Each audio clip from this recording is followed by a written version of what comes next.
For over 2 years, I've covered the court-martial of Private First Class Manning, the conscience-afflicted American soldier responsible for transmitting hundreds of thousands of diplomatic cables and U.S. Army reports to Wikileaks in 2010.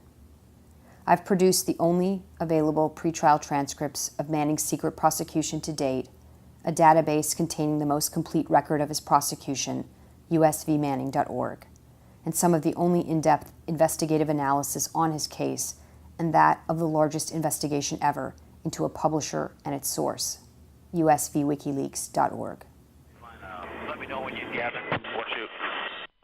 Light them all up. 202 traffic, 260. Come on, fire.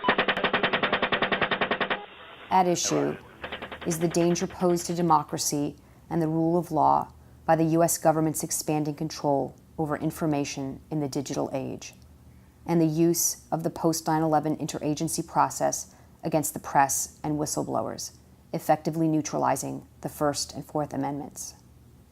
Because of my familiarity with the proceedings, I've been able to unredact a selection of court documents and forensically reconstructed the once secret appellate exhibit list. I was awarded a generous grant by the Freedom of the Press Foundation for my work covering Bradley Manning's trial and was shortlisted for the 2013 Martha Gellhorn Prize for Journalism in the UK. I'm incredibly grateful that Manning's civilian defense attorney, David Coombs, chose to conduct his first interview with me. Today is August 21st, 2013. After nearly 3.5 years, Bradley Manning was just sentenced. My name is Alexa OBriens, and this is our interview. Bradley Manning was convicted of 20 offenses and just sentenced to 35 years. What is your reaction? Well, I look at the sentence and I can't believe that that was actually the sentence he received. Anyone who sat through the hearing, heard all the evidence, even in the closed sessions, there's not evidence there where you would think 35 years would be the appropriate sentence. I wonder now if there had actually been damage, or if he had really intended to harm the United States, or if he wanted to obtain personal gain from selling classified information, just what the sentence would have been. Because this was a person who had true intentions. He wanted to help America. He wanted to get people to think about what was going on in Iraq, and he didn't have an evil motive in what he did. You heard from the sentencing his background, his story, and yet that was the sentence he received. And how is Bradley Manning? Interestingly, he was the person who had probably the most cheerful mood afterwards. There were a lot of people who were very upset. He said, "Hey, it's okay, it's all right. I know you did everything you could for me. Don't cry, be happy, it's fine. This is just a stage in my life. I'm moving forward. I will recover from this." So it was odd that I wasn't the person who was trying to comfort him. It was just the opposite. My sense, I don't know Bradley Manning, but my sense is that he's grown up through this court-martial process. He is actually quite a strong character in the courtroom, and he is, and I've described him as being incredibly earnest. I really think, it's the best way I can describe the sort of sense of sincerity that I get from hearing him testify. What's your sense of Bradley Manning? How have you seen him grow through this process? Oh, he definitely has matured. When I first met him 3 years ago, it was a young man who, still very idealistic, but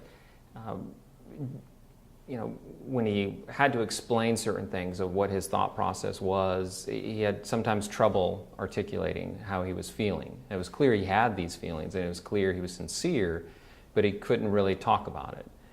He also wasn't a person who really knew how to connect with others, because he was so used to being judged.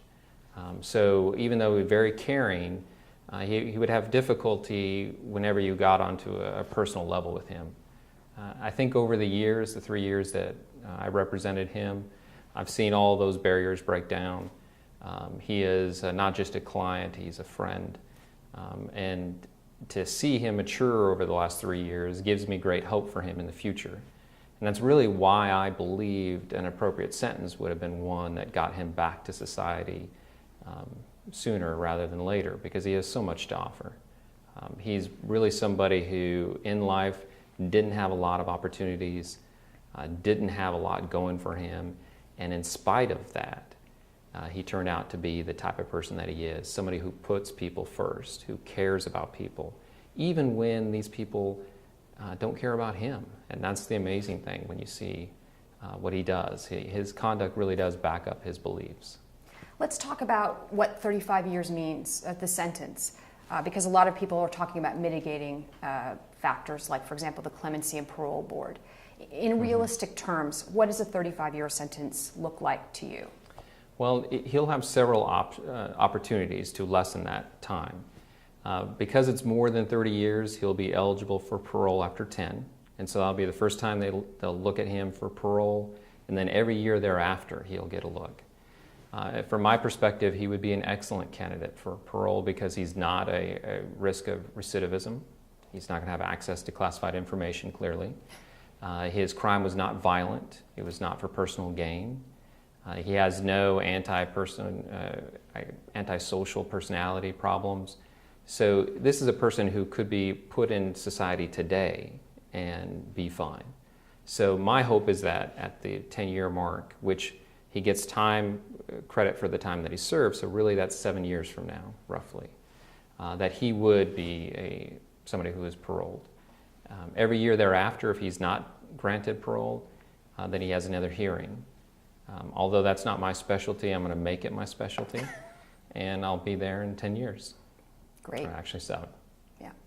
And this would be part of time off for good behavior? Is that what you're talking about, or separate from parole? Separate from that. So when he goes into confinement, he will get 2 dates. They will figure out his maximum release date and his minimum release date. So the 35 number really doesn't mean that's the number you serve. You'll get 2 different dates. And he'll find that out within the first week that he's there. He'll convey that to me. I'll make sure that that's accurate, and then I can give some more information as to the possible release dates for him.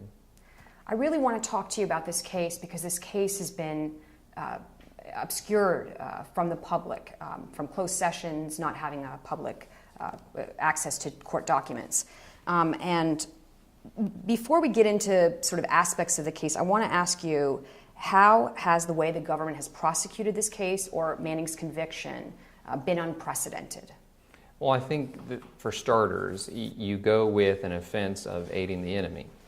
And that offense really is unprecedented. When you look at how that was used in the past and how the government tried to use it in this case, they had to go back to an 1800s case to even make an argument, a colorable argument, as to why you would go after somebody who gave information to a journalist and say that they aided the enemy.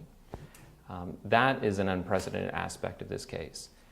Not only there, but in every other charging decision that they made, they pushed the envelope of, and even strained, any realistic reading of what the law is.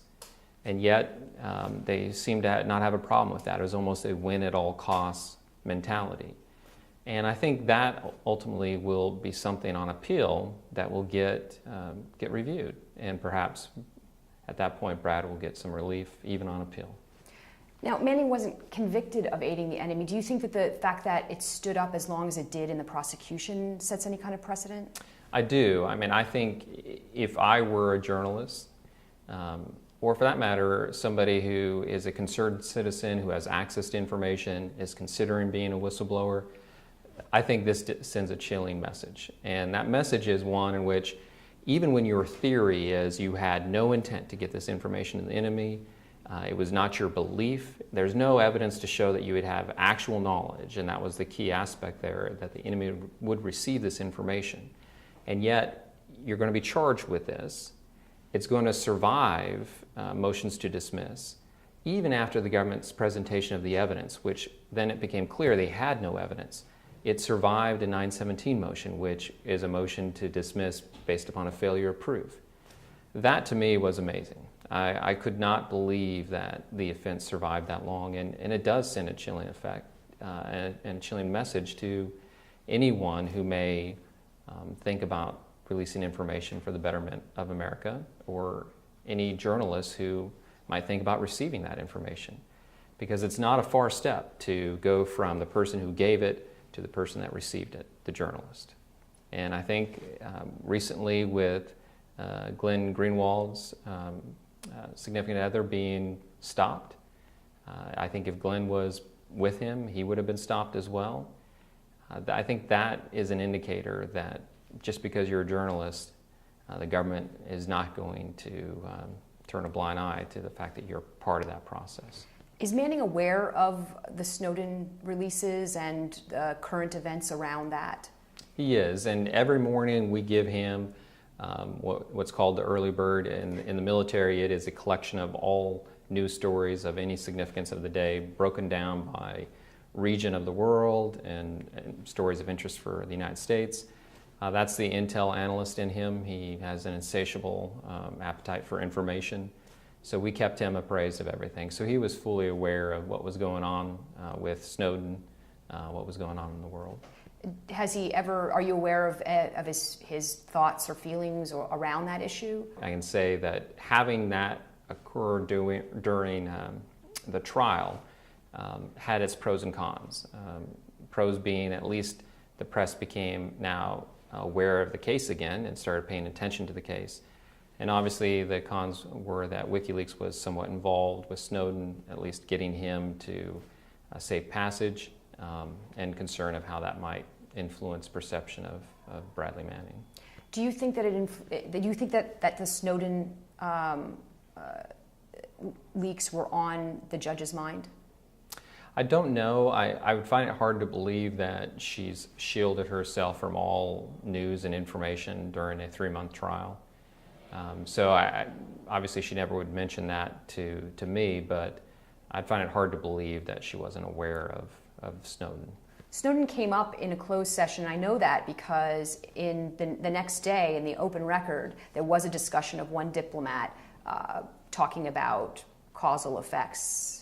And then the judge actually talked about Snowden very, very briefly. So that's correct. And in that aspect, it was some information to suggest that countries who might have forgotten about the leaks of the diplomatic cables now, because of Snowden, would remember that.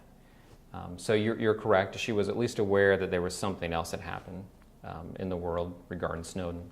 I want to talk to you about the espionage charges because a lot of the press focused on aiding the enemy because it was such a grave charge. But here we have Manning convicted on 6 espionage offenses or Espionage Act offenses. Manning was convicted on probable harm at trial.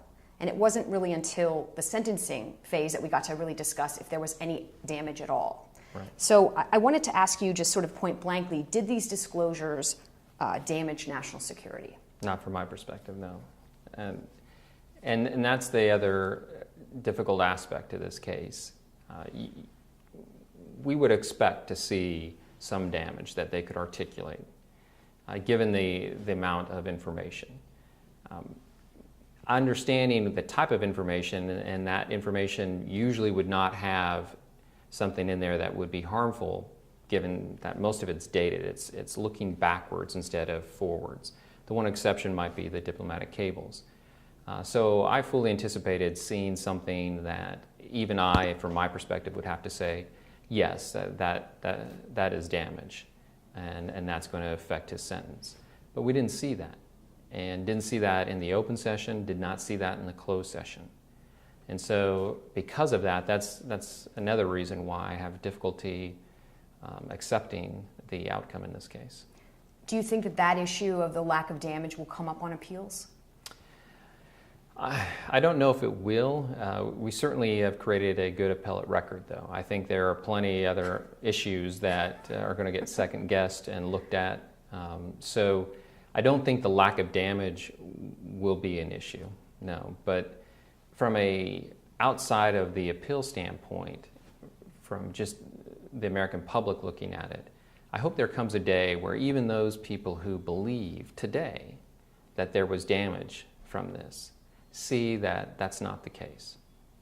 And if they see that and they believe that, because time has gone by and we can all see now this has not caused damage, that they start to question the initial cries from our government of the sky is falling, and that Bradley Manning and others have blood on their hands. Let's talk about what the government presented. How would you characterize the evidence that the government presented at sentencing, the aggravation evidence? How would you describe it? Speculative. I'd say it's pure speculation. They got individuals to come up who were so-called subject matter experts in their field to essentially espouse their personal opinion as to some potential harm in the future. When asked to give concrete, specific examples, something where we could say, okay, this person was hurt, or this person was harmed, or God forbid, this person was killed, none of that came out from any of these witnesses. And because of that, that really kind of changed our position on what we wanted to try to do in our sentencing case. Initially, we were thinking on offering the damage assessments from the respective agencies. And our thought process behind that was when you read the damage assessments, you get a sense of some potential harm at a particular time, but the long-term harm, when they're looking at this from the damage assessment standpoint, is even in there speculative. And they start to say, there's a potential for this, but it's remote or it's unlikely. And so we initially thought those damage assessments would be vital in order to impeach the witnesses that the government would call. At the end of the day, we saw that the witnesses that they called gave even worse testimony than what was in the damage assessments from the standpoint of harming. And so what looked initially to be one of our better mitigating circumstances, the damage assessments, actually would have been harmful. So we decided not to offer that. And I fully expected that the government then would offer the damage assessments, because it actually did a better job of capturing speculative damage in a more convincing manner than their witnesses did. I want to talk to you about the closed sessions. I mean, I've sort of graphed out all the critical evidence as it relates to certain elements for the espionage charges, for aiding the enemy, and into sentencing. And most of the critical evidence in this trial is classified. And we got into the sentencing phase, and the public sort of wanted to know, was there any damage? And most of these sessions were closed, especially in the sentencing phase. So I want to talk to you about how the prosecutors may have used classification. Do you think that they used classification to hide their case from public scrutiny? I don't think so. And that might be a surprising answer. I don't think they used classification to hide their case from the public.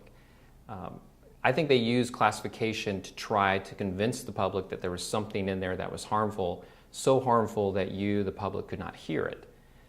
But reality, there wasn't. Classification in this case was really used to hide information from the defense. The fact that it was a classified evidence case really hurt our ability to discover information that in any other case I would be able to have access to. When you have to rely upon the government, and this is the government counsel, to look through evidence and determine what information should the defense receive in their preparation of their defense, you have a problem. I had a security clearance. I had the ability to see any of the information. I should have had equal access to everything the government looked at. And then I could make an intelligent argument at that point why I needed certain classified information. Instead, I had to rely upon a trial counsel whose job obviously is not to look after the best interests of PFC Manning, to look through information and say, no, you don't need to know this. This is not going to be helpful to your defense. I am certain that there was classified information that would have been helpful to the defense that we did not receive. You sort of answered my next question, but I'm going to ask it in a little bit of a different way. Do you think that there's any information that you know of, or it doesn't even have to be classified information, that if it were known more widely by the public or understood by the judge, would have affected Manning's sentence or even his conviction in a favorable manner? I think so, and I think that is the type of information that in any other case I would have the ability to go search for within the government's records. I am confident that there are government members who talked about the SIGACs, the detainee assessment briefs, the cables, and said, this stuff is not harmful. It's embarrassing. It might put us in a bad light, but long-term effects, not so much.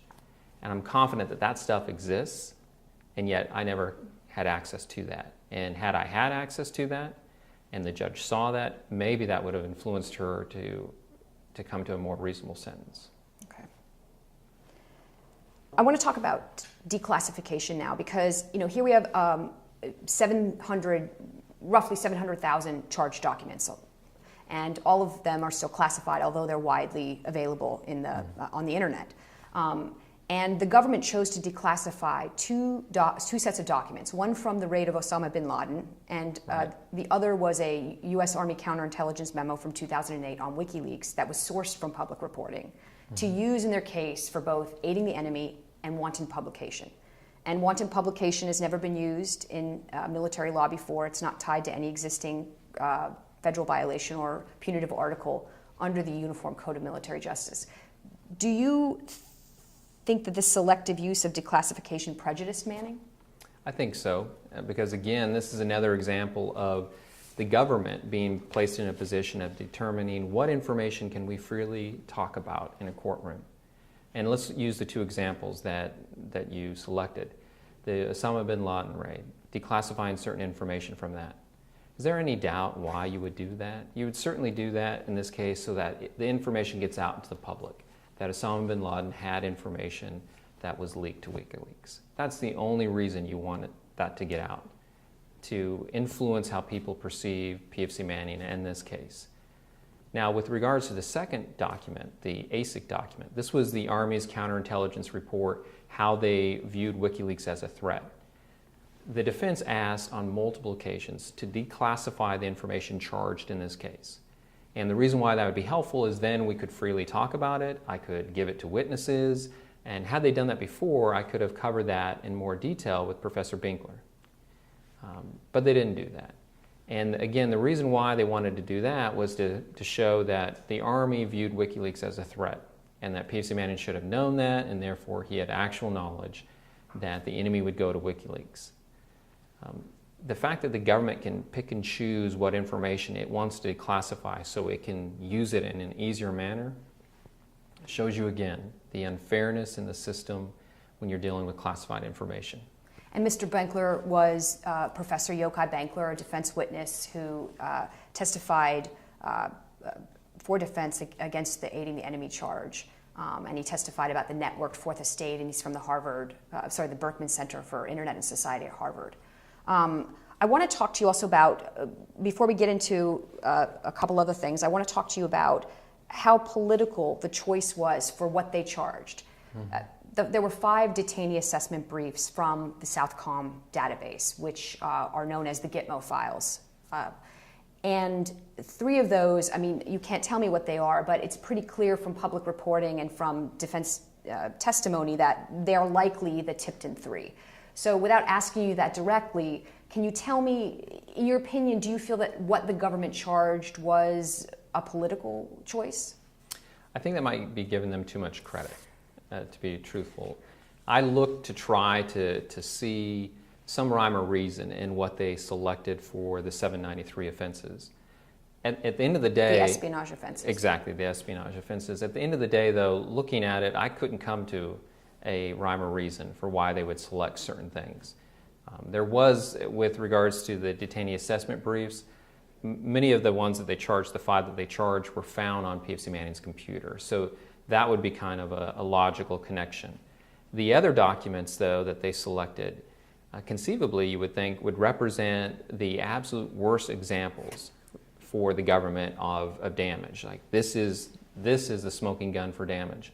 And yet, none of them, in my opinion, showed any damage. So why they would select those, I don't know.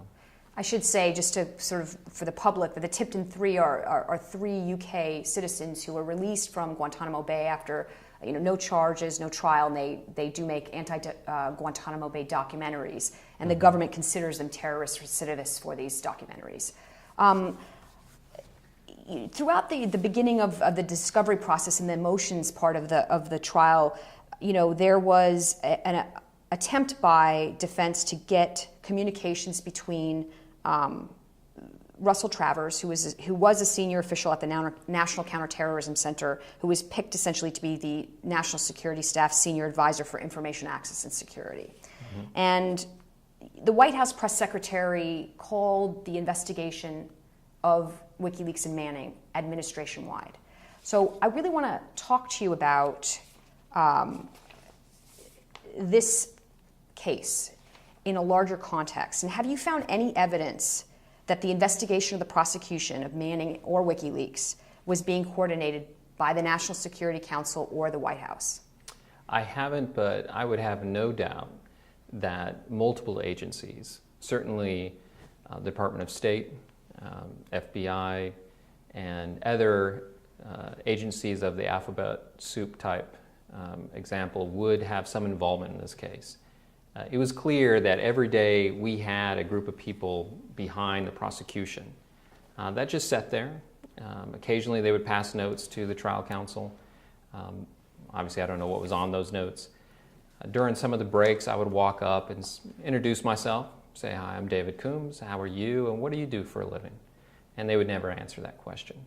So from my perspective, clearly there were outside influences, and it would explain why the government did take the position that it did of essentially win at all costs.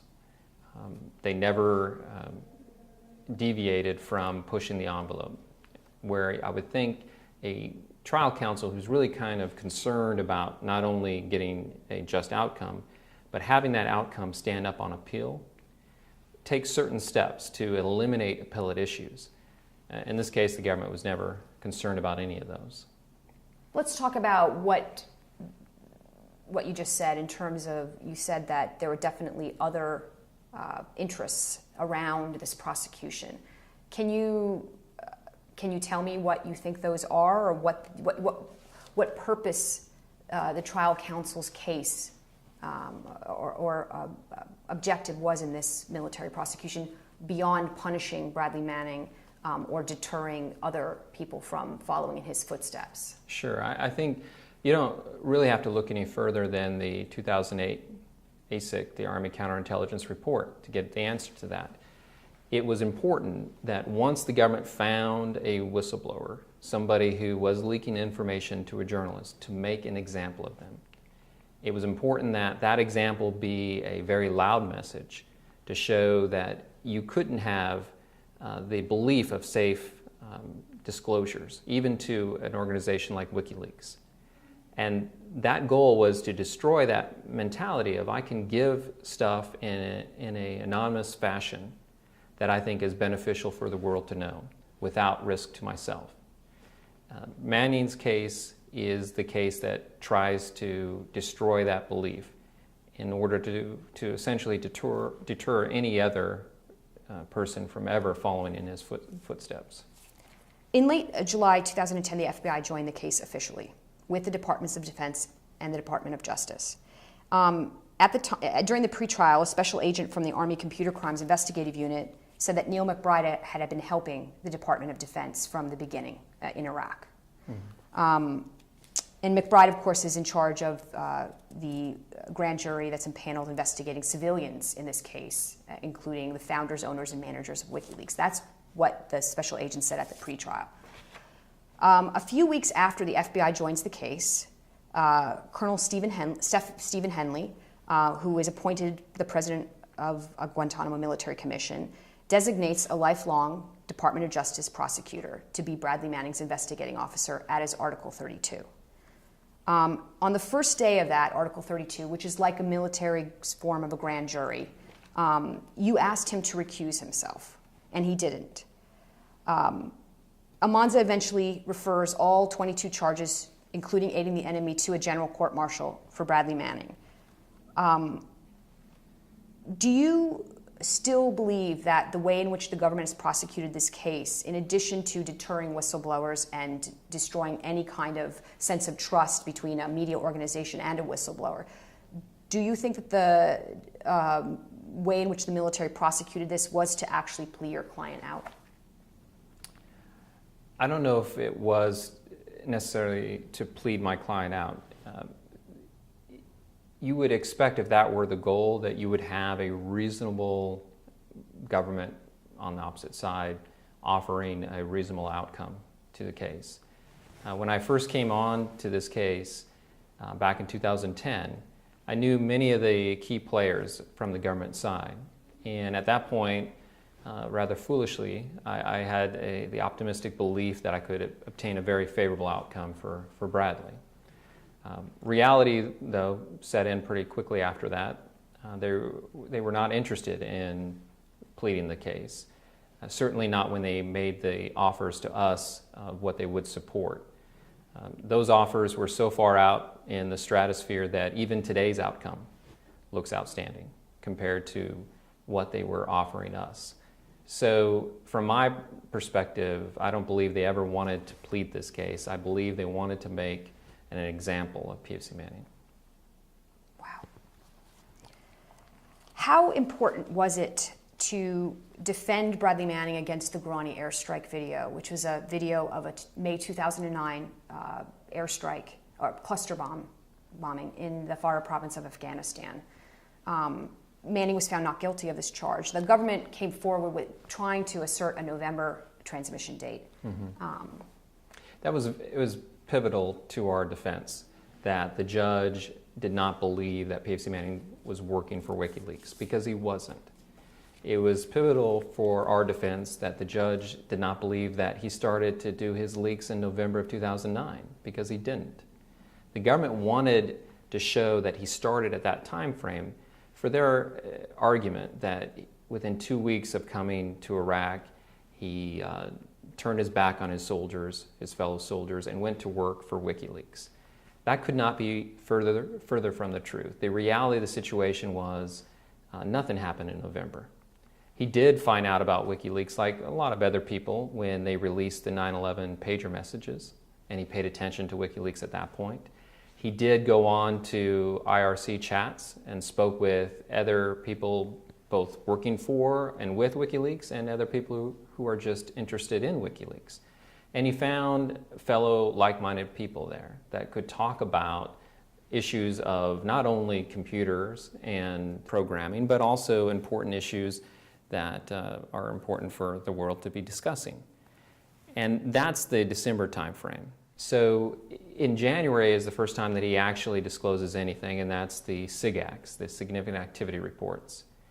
From our perspective, it was pivotal that the judge believed that, because had the judge believed that he went to work for Wikileaks in November 2009, I think the chances of being found guilty of aiding the enemy would have been significantly higher.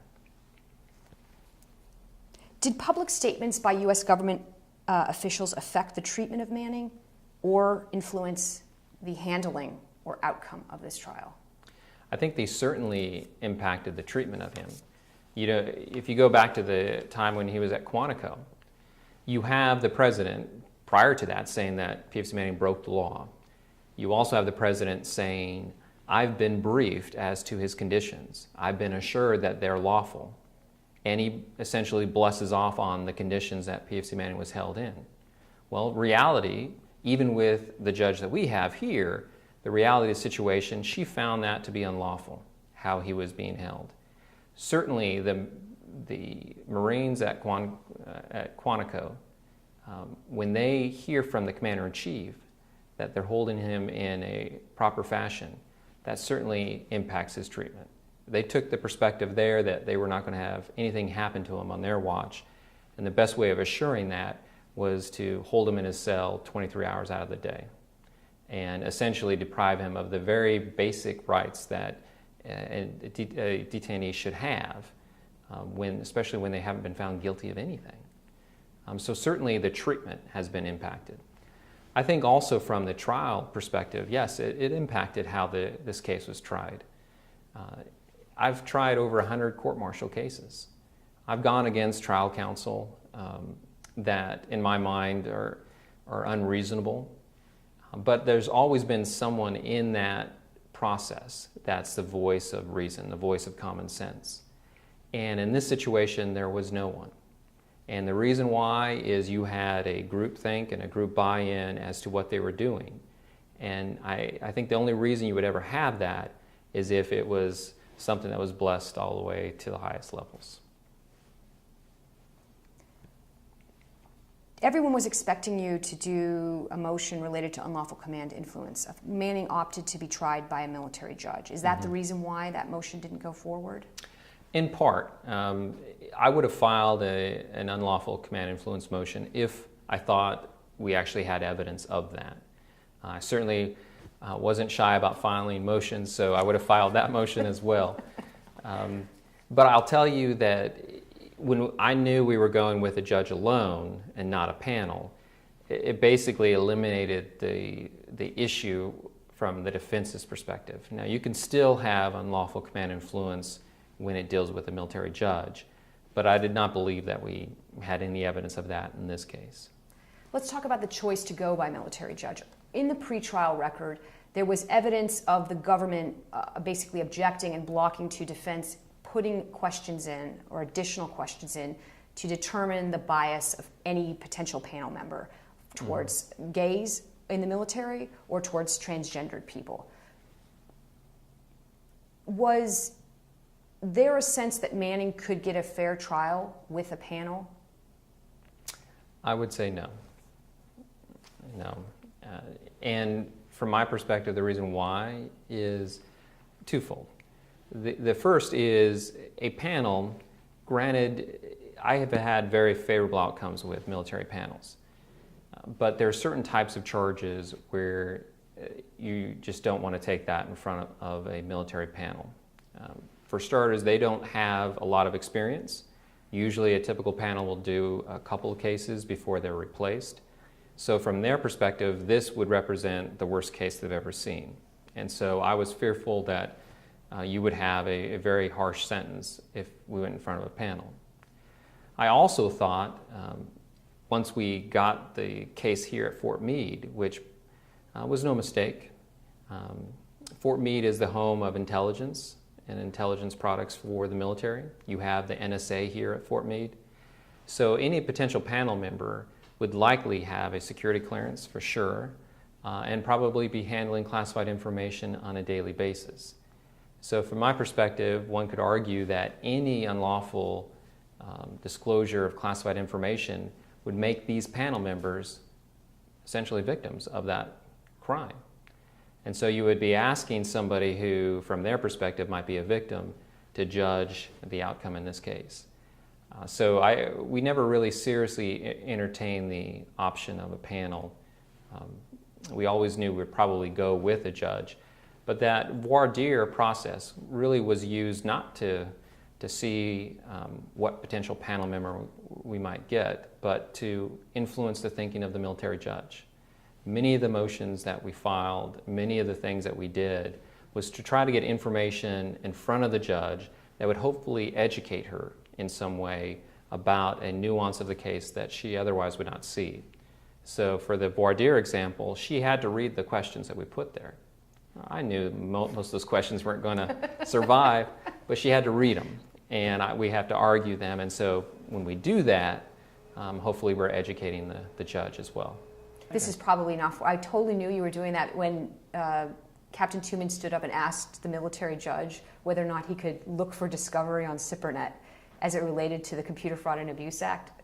Right, and that actually shows, again, an aspect of unfairness in this case. The government counsel can certainly get on SIPRNet and look for information that might be helpful to their case. Are they doing that for us? No, they're not.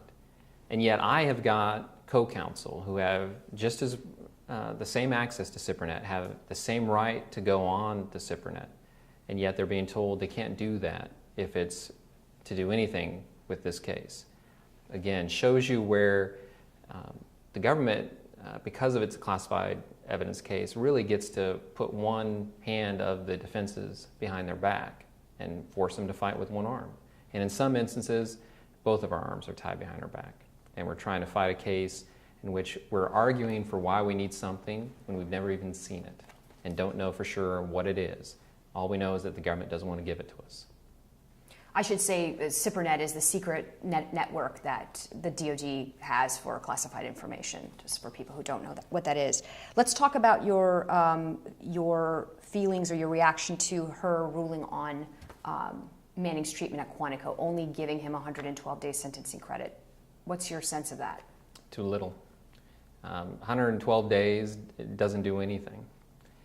When you think about that, if you are a commander of a confinement facility and you hold somebody for 9 months in the conditions that they held PFC Manning in, and at the end of the day you hear that he gets 112 days, what does that do for you?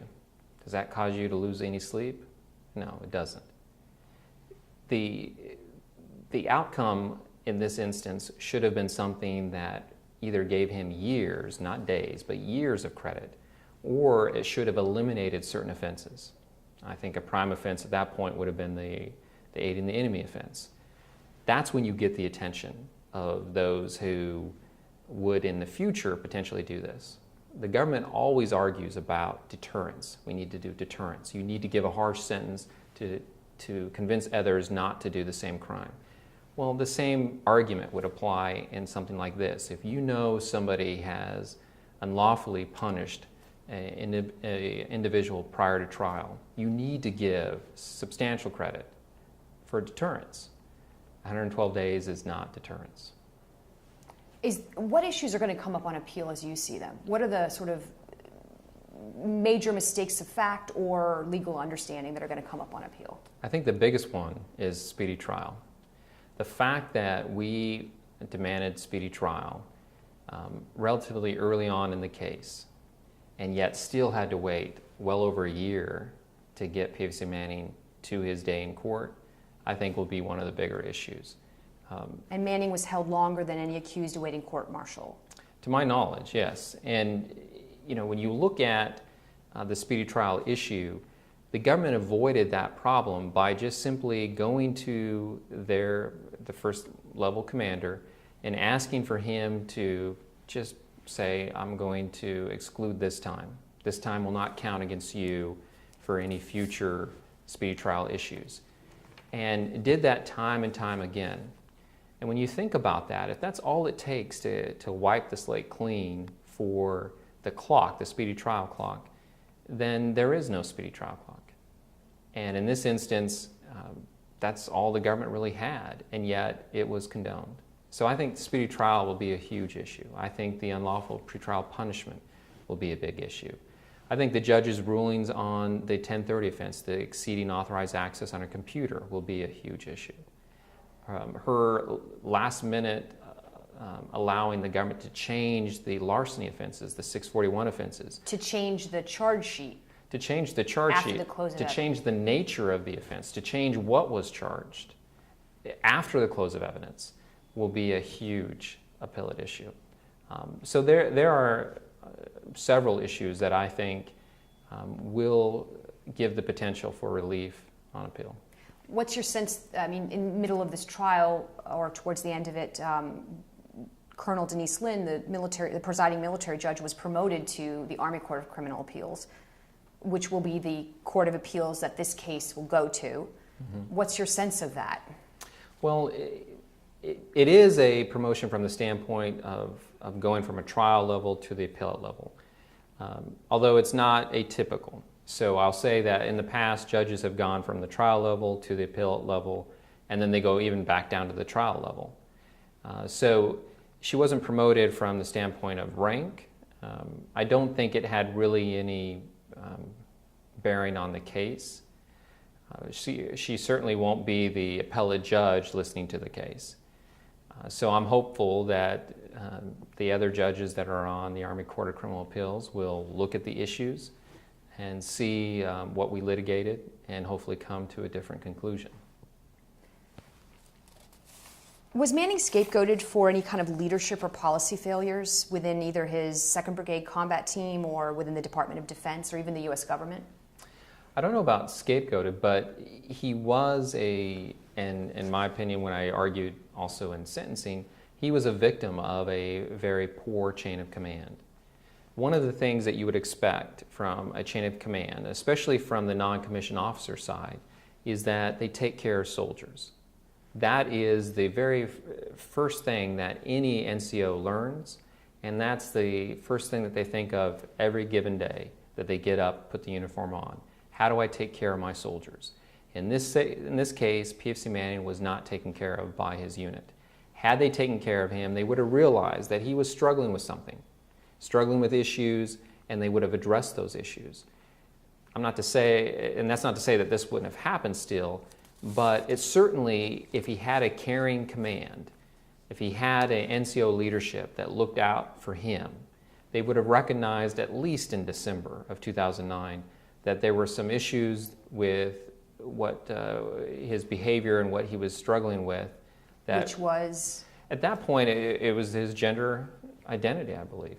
And you have him reaching out for help, actually crying out for help, and those cries go unnoticed. I don't think his gender identity had any bearing on his actions. I think his actual actions were the product of firmly held moral beliefs of what is the right thing to do. But if you see somebody struggling, you need to take some action, and the chain of command should have taken action. Why do you think they didn't? I think he had a poor chain of command. And it also does bring up other issues of an army that's stretched to its limits, fighting 2 wars at the time. You're in a position where you're taking everybody, not everybody that should deploy. You're just taking everybody. And that's problematic because we owe it to basically every other soldier that everyone who deploys should deploy. When we're taking sons and daughters to the battlefield, there should be no concern about anybody there having any issues that would detract from their ability to do their job, because their job is life and death. And that's where a strong chain of command comes into play, saying, look, if we have somebody who shouldn't deploy, and even if we need the numbers, even if we need that person to deploy, if they should not deploy, we're not going to deploy them. That takes strength of character. That takes a strong leadership. Those were things he did not have. I want to talk to you about your client. Your client has, in the court record, has had personal issues that they have struggled with that are a part of this case. They've also had gender identity issues or that have come up at the sort of the climax of the sentencing case. And Bradley Manning came forward and offered an apology to the presiding military judge. Could you give the public a context for all of those issues and how you saw they fit into the case and your concerns as a defense attorney as to how you were going to handle those issues? Sure. I mean, I think to minimize Brad and say he is one thing and only one thing is not to do justice to him and how complex he is as a person. I think from the defense's perspective, we had to look at the entire picture of why he did certain things. And it was clear, and you can see that from the Lamo chats, why he would leak certain information. Believing that this information was important for the public to know, believing that it might spark reforms, it might spark debate, it might make a difference in the world. Those are firmly held beliefs that we embraced, obviously, as part of his defense. But you wouldn't do justice to what he was going through without recognizing that he had those beliefs at the same time that he was struggling with a very, very personal issue that was really at the center and core of who he was and who he hoped to be. And he was in a position now of dealing with that in a deployed environment where he couldn't reach out for help, where he couldn't turn to the next person and say, hey, I'm struggling with this issue, can you help me? Because if he did that, he would no longer be in the military. So early on, we had to address that issue. And even though it was uncomfortable for him, and even though at the time he didn't want it to come to the forefront, I told him that we needed to embrace that part because that was part of the narrative. That was part of what was happening, and that was the truth. And we needed to bring it out. But at the same time, we also really wanted to make sure that people knew that we weren't offering that as an excuse. We weren't saying that because of the struggles, he chose to leak this information. because of his personal issues, that led him to share information with Wikileaks. The two are not related, but because they happen at the same time, it's important to understand that, because that provides context. And certainly, as we all know, when you're under a lot of stress and when you're under a lot of pressure and when you're dealing with personal issues, that does affect your judgment. That does affect how you might internalize things. And so I think it had an impact on him. It didn't cause him to do his actions, but it was important from the defense's perspective that the military judge got that full picture.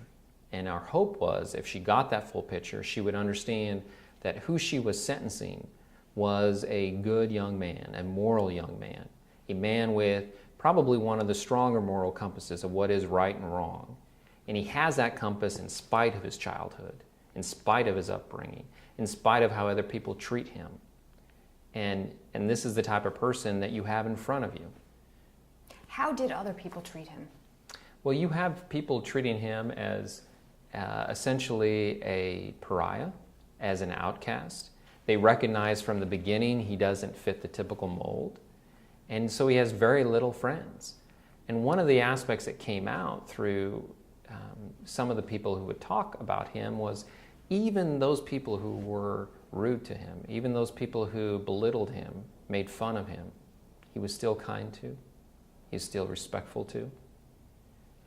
So you see a person like him and you think, if only he had somebody who was a strong leader, if only he had somebody that he could go to and talk to, things might have been different. Do you think things might have been different, meaning that these would not be released as they were released? I don't know. I think even if Brad didn't have these issues, I think when he deployed and he started to see the things he was seeing, and when he started to read about the things that were being done, I think from a moral standpoint he would have had that problem and still would have had that issue. And I think that's where we get to the apology, where he says, look, I could have done other things. I think if he had a strong leadership, he would have explored other options. He would have explored what the mainstream would say you would need to do. Go through your traditional channels, through your elected leaders, through your internal inspector general who would investigate anything that you believed was unethical or illegal. He would have at least explored those. I don't know if he would have gotten any relief going through that. And so ultimately he might have done the same thing, but it would have maybe delayed his actions. What was the most damage done in this case? I think the most damage done in this case was the sentence that my client received. If you're talking about damage from a standpoint of what he released, embarrassment was the most damage. It's not, when you look at the SIG Acts, when you look at the other charge documents, all that stuff is, as I said before, something that looks to past acts. It's kind of a historical record. I don't believe any of that gave away anything that was sensitive. The diplomatic cables, on the other hand, I think the damage there was an embarrassment of having other people see that we don't always do the right thing for the right reasons as the United States, which might come as a surprise to some people. You would think that when we deal with other countries, when we deal with people who are less fortunate than our country, that we're doing so in a way that helps everybody, that's in everyone's best interest. But that's not always the case, and in fact, frequently we do things that are in our own national interest. And sometimes that is to the detriment of people who are struggling to have what we have here in America, a democracy, a free and open press. And that's a little disheartening when you see that. And I think that's probably the biggest damage, because if people actually look to these documents, they will see that we don't always do what we should do, and we are not always the country that we should strive to be. What drove Manning to release these documents? I think what he was seeing, and the amount of time that he had to deal with this. If you're in a deployed environment, which I have been several times, you have nothing else but your job, and perhaps going to the gym to work out, to eat, to sleep, then you go back to your job. And for him, I think what probably caused this to accelerate was that's all he had to think about. And because of his moral compass, because of what he was hoping to achieve when he went there, you look back at the Lauren McNamara chats. Now, back then she was called Zachary Antelak. But you look at those chats and you see a young man hoping that when he gets there, he can make a difference. He could hopefully save lives, hopefully get people back safely. How disheartening it must have been when he got there to see that that really wasn't always the mission. And we didn't always just kill bad people. Sometimes we just killed people because they were in the wrong place. And no one asked questions. And no one investigated to see, did we do something wrong? And when we did do something wrong, we didn't come forward with that information. We didn't readily admit the mistake, say we're sorry, and show how we're going to prevent this from happening again in the future. We owe that to the American public. We owe that to the publics that we go to protect and to help them build a good country. And yet we didn't do that. And so for Brad to see that, I think that probably is what accelerated his belief that the public needed to see this information. This is my last question for you. You have said in the past that the court-martial is the best, most fairest courtroom for Bradley Manning. Has this trial and your experience through it changed your perspective on the military justice system? It hasn't changed my perspective on the justice system, but what it has done is it has brought to the forefront, for me at least, problems with our justice system, things that need to change. And the first thing that needs to change is Rule for Court-Martial 806. That's the rule that prevents cameras from coming into the courtroom. We need to change that rule. We need to have cameras in the courtroom. We need to have the media have access to see what happens at every moment inside the courtroom. Hopefully this could be aired on C-SPAN or some other network where the average public person could tune in and see what is going on in a court-martial. And the reason why I think that's important is the majority of the things that happen in this trial, I don't think would have happened if you had the eyes of the public firmly fixed on it. And in this case, especially, if you had cameras in the courtroom, you would have had more media. You would have had journalists there. You would have had Nancy Grace, I'm sure, would have been live from Fort Meade every day talking about this case. It would have been on the front page of newspapers, and people would then see for themselves what I know, and that is there's a good young man who received 35 years, and he didn't need to receive 35 years. There's a good young man who did what he thought was morally right and for the right reasons, and he was sentenced the way we would sentence somebody who committed murder, the way we would sentence somebody who molested a child. That's the sentence he received. So yes, I still believe military justice is fair. I still am very proud to be a member of the military. But I can recognize where there are problems. And cameras in the courtroom, we need to have that. We need to change that aspect of the system. And then secondly, classified evidence cases.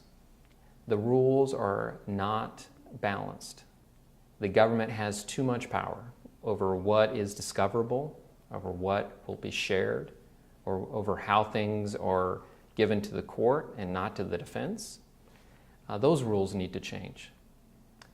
Also in this case, you get a situation where I'm asking for witnesses that are clearly relevant. I'm asking for people to come testify that would be beneficial to my client, and yet I have to go through the government to ask for that. I have to get their permission. And when they deny it, then I have to go seek relief from the judge. That's wrong. We shouldn't have that aspect of the system. We should have equal access to witnesses, the ability to bring them in without having a trial counsel say yes. Did Bradley Manning receive a fair trial? I think Bradley Manning received a trial in which people look at it and say, I don't think so. And that's really the question that people should be asking now, did he receive a fair trial? In my perspective, from his legal representation, I would like to think he received a fair trial. But I have to admit, when you look at this and you see the outcome and you see what came out, it would be hard for somebody to say that this was fair. And at the end of the day, whether or not it's fair, perception is what matters. And the perception is no, he didn't receive a fair trial. And that should be problematic for people. That should be problematic for our military. And hopefully that'll be problematic for the President of the United States. And he'll do something about it. Thank you so much. Thank you. Thanks. Thank you.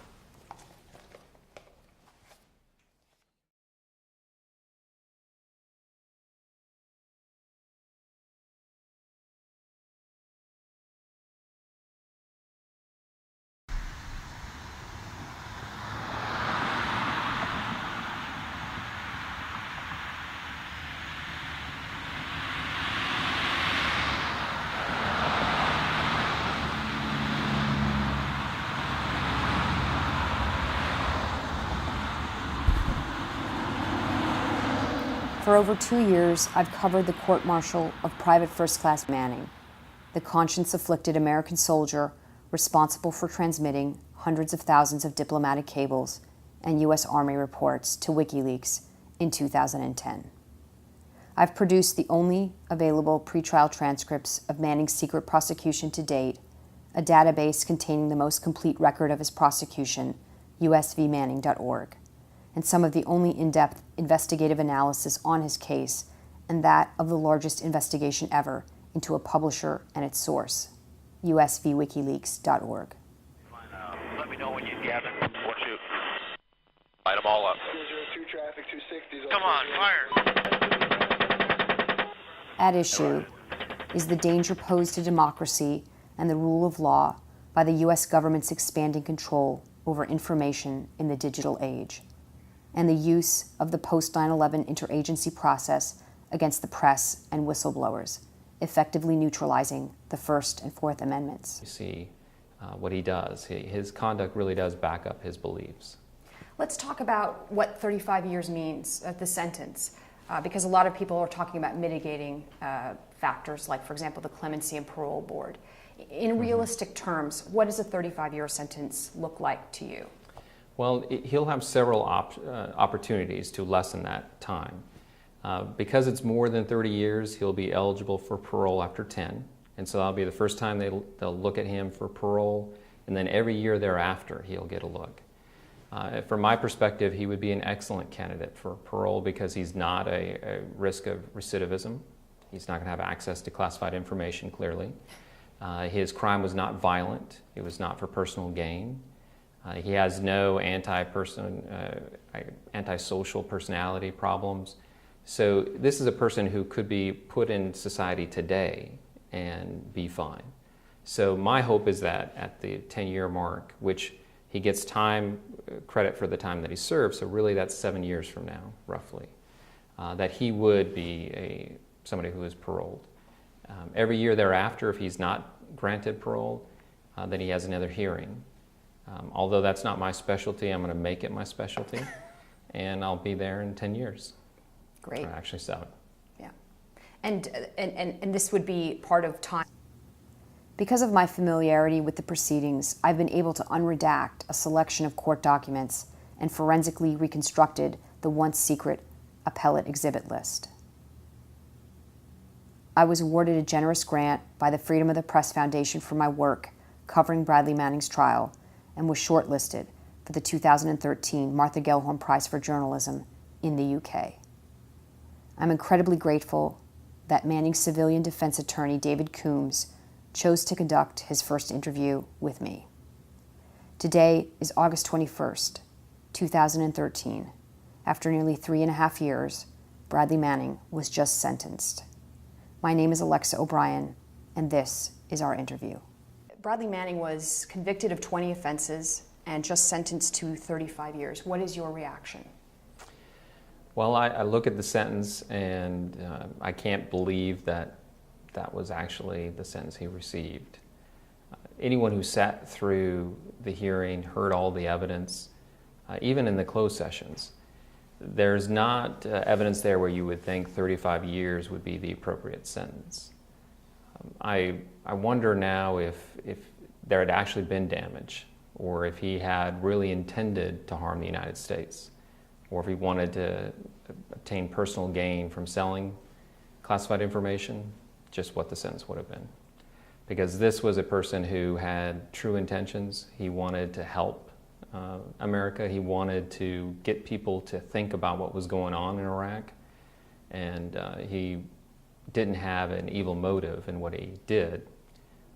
You heard from the sentencing his background, his story, and yet that was the sentence he received.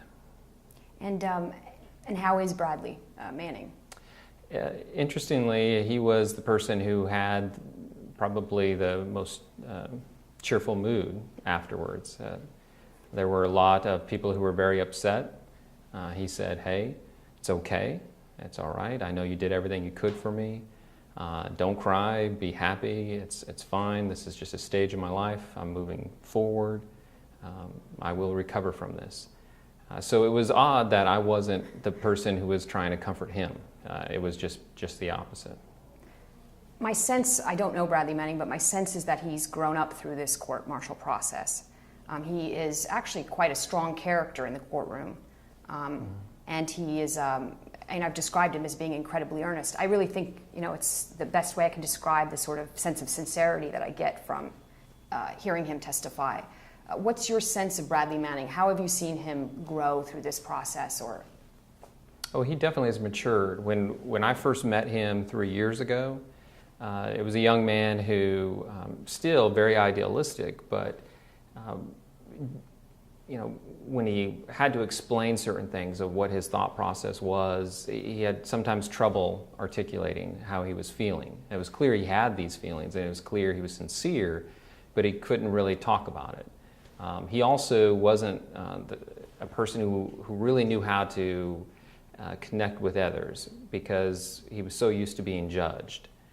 So even though he was very caring, he would have difficulty whenever you got onto a personal level with him. I think over the years, the 3 years that I represented him, I've seen all those barriers break down. He is not just a client, he's a friend. And to see him mature over the last 3 years gives me great hope for him in the future. And that's really why I believed an appropriate sentence would have been one that got him back to society sooner rather than later, because he has so much to offer. He's really somebody who in life didn't have a lot of opportunities, didn't have a lot going for him, and in spite of that, he turned out to be the type of person that he is, somebody who puts people first, who cares about people, even when these people don't care about him. And that's the amazing thing.